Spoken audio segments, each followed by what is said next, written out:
Привет всем моим зрителям и подписчикам.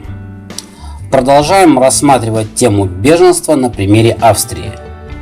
Я понимаю, что возможно подробная остановка на каких-то статьях и понятиях немножко скучна, но без этих базовых алгоритмов вам просто нечего делать в этой области. И лучше вообще тогда не начинать. Если вы не хотите вникать, то добро пожаловать к миграционным адвокатам с деньгами. Прежде чем я продолжу рассказывать об аэропорте, зеленой зоне и о ваших возможных будущих ошибках, я должен раскрыть вам понятие, что такое политический беженец. Имейте в виду, что, как показывает моя практика, во всем вашем деле крайне важна каждая мелочь и каждое слово, которое вы будете говорить миграционному офицеру. И каждое ваше слово будет направлено против вас.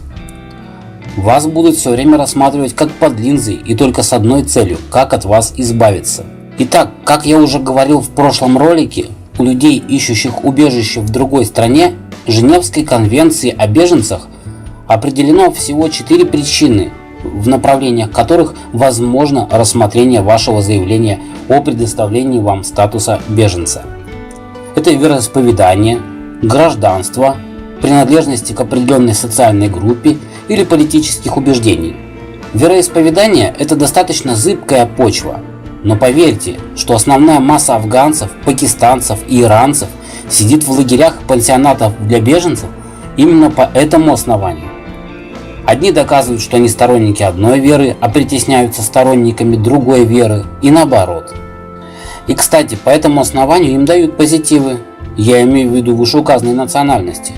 Но не путайте с нами, гражданами, выходцами из бывшего СССР, и особенно с русскими. Тут, видимо, другое отношение.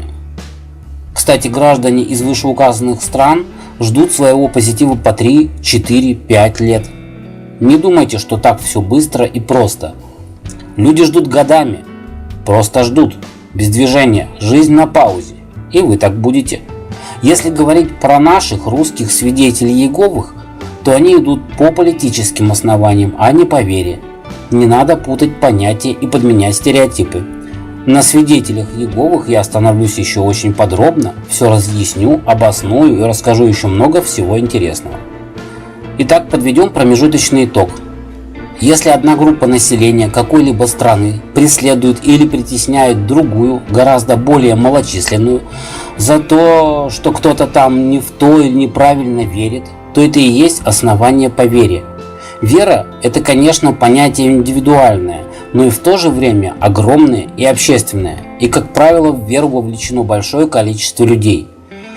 Индивидуалистов, которые в одиночку верят во что-то иное, поддающееся объяснению только с их стороны и только им, как правило, называют чудаками, не понимают в обществе и часто не принимают, хотя вот из таких вот чудаков и получаются гении. Вот и иммиграционный офицер вас с вашими индивидуальностями тоже не поймет. Вот, кстати, по поводу свидетелей Иеговых, вам маленькое объяснение. Честно, я никогда не слышал, чтобы свидетели Иеговы в России имели физические притеснения со стороны других верующих, не путать с властью, да еще и в массовом, грандиозном масштабе, как они заявляют здесь в Европе. И чтобы верующие других религий в России, в частности, относились к этим людям как к прокаженным, и пинали, и тыкали их, и производили всяческие к ним притеснения за то, что они верят в то, во что они хотят верить. Это же неправда.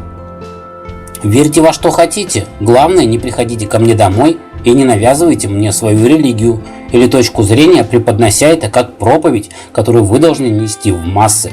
Если мне как человеку будет интересно ваше направление, то я сам к вам приду и попрошу зачислить меня в братья. Но пока я сам этого не хочу, не надо меня тревожить. И я имею на это право, и имею право так говорить. Это моя жизнь. А так, чего мне вас притеснять? На каком основании? Живите своей дорогой, как говорится, и всех вам благ. Так что вот, и основание у них – это политика. Тему гражданства я рассматривать не буду, так как этот вид беженства доступен очень малому кругу лиц. Направление о принадлежности к определенной социальной группе – это достаточно широкое понятие, и отчасти имеют похожие корни с религией, но к религии отношения не имеет. Например, ситуация с сексуальными меньшинствами в России. Я думаю, вы уже поняли примерно, в какую сторону надо смотреть. Неизменным остается условие, что одна группа лиц, как правило большая, преследует другую группу лиц, как правило поменьше, за их определенное поведение в обществе, как правило не совпадающее с понятиями первой. В дальнейшем я не буду останавливаться на этом направлении. Четвертое направление – это политические убеждения. Вот тут остановимся поподробнее. Если вы приедете и скажете, что я приехал просить убежище, потому что в России плохо, олигархи совсем обнаглели и строят виллы, денег нет, зарплата низкая, ну и все в том же духе, то можете смело разворачиваться обратно. Есть очень много стран, в которых бедность, голод и разруха. Во многих странах существуют диктаторские режимы, и население живет намного беднее, чем в России. Разве это не так? Мы будем сравниваться с Сомали или Нигерией, или с тем же Афганистаном? Все это называется экономические причины и никак не политические. Вот только не надо сейчас что-то начинать доказывать и стучать себя кулаком в грудь. Вы будете общаться с иммиграционным офицером, и он будет расценивать все именно так, как я выше и указывал. Не пытайтесь вызвать признаки человечности у офицера, плакать, рыдать, падать на колени, ну и так далее. Ее не будет. Это по сути бездушная машина, которая будет вам улыбаться, а может и наорать на вас с целью вывести вас из равновесия. Ему все равно. Он таких просителей на своем веку перевидал сотни. Почему вам нужно помогать, а сомалийцам нет? Чем вы лучше? В России просто еще сильно до сих пор превалирует понятие «титульная нация». Нет, только не подумайте, что я хочу обидеть горячо любимых мной русских или принизить какие-либо другие национальности. Совсем нет. Просто в России, и находясь и рассуждая из России, русские всегда любят ставить себя на главенствующее место. Ну кто такой я и кто такой сомалиец, например? Те же австрийцы о других народах думают так же, но со своей позиции в этой иерархии. И мы, русские, с их точки зрения, уже стоим далеко не на первом месте. Вы в этой стране гастарбайтер, в русском понимании этого слова. Вы поняли? Все это экономические причины, и Россия стоит просто сейчас в ряду с другими странами третьего мира. Запомните такую важную вещь. Понятие беженца всегда персонифицировано. Приезжая в другую страну, вы всегда будете говорить за себя. Вас на допросах, да, это будут именно допросы, а не собеседования или разговоры по душам, так и спросят, что у вас. Да, конкретно у вас произошло. И ответ должен касаться только вашей ситуации. Если вы будете переходить на общие темы, то вас грубо прервут и зададут снова тот же вопрос, вернув таким образом в необходимое им русло. Это первый аспект. Второе – это то, что вы, очутившись в сложной ситуации, должны были обратиться к государству и власти. Это важный разграничивающий аспект, так как объяснение, что ко мне пришли люди в масках и черном камуфляже, будет расцениваться иммиграционным офицером как нападение каких-либо бандитов. И вы, как порядочный гражданин, обязаны были сообщить об этом инциденте в соответствующие органы власти. А те, в свою очередь, должны были защитить вас, как гражданина. Я подразумеваю ваш следующий вопрос. А что, если нападение или преследование ведется от самих органов власти? Тогда, конечно, вы не будете обращаться в органы власти за защитой от органов власти, то есть за защитой к ним от них самих же. Это же абсурд. Но вы просто обязаны это указать. Тут другое мышление. Все, что вам может казаться очевидным, к сожалению, не является таковым для остальных. А в случае с иммиграционным офицером он еще и постарается не услышать то, что вы ему говорите, или передернуть вашу формулировку так, чтобы появились основания для отказа. Говорить надо с однозначной трактовкой, ни в коем случае не допуская двухсмысленности и недоговорок в ваших фразах, опираясь на факты, но об этом позже. Мало того, вас обязательно спросят, а почему вы просто не пожаловались к более высокому органу власти и не попросили защиты у них? Мало ли какие бывают подчиненные на местах. И вам также необходимо обосновать, почему ваше обращение за защитой к власти является бессмысленным, а возможно и даже опасным для вас. И что вам просто некуда бежать. Следует отметить, что если к вам, допустим, пришел сотрудник полиции и стал с вами разбираться, оказывать, в общем, какое-то давление на вас, то если делает он это в свое нерабочее время и находится в данный момент не при исполнении, не в форме, например, или не на служебной машине, то это может быть в сознании миграционного офицера приравнено к нападению третьих лиц и может не иметь отношения к власти. И в таком случае именно вам необходимо будет четко и недвусмысленно обосновать свое утверждение, почему это является нападением власти, а не конкретного физического лица. Как итог, кратко. Вас притесняют? Преследуют? Вы должны, как гражданин, обратиться к государству и к власти за защитой или доказать обратное, что вас либо не защищают как гражданина, либо сама же власть вас и преследует. Именно доказать, как строится доказательная база, будем рассматривать чуть позже, чтобы все не смешалось у вас в голове. Вам будет задан другой вопрос: почему вы просто не переедете в другой регион в пределах страны?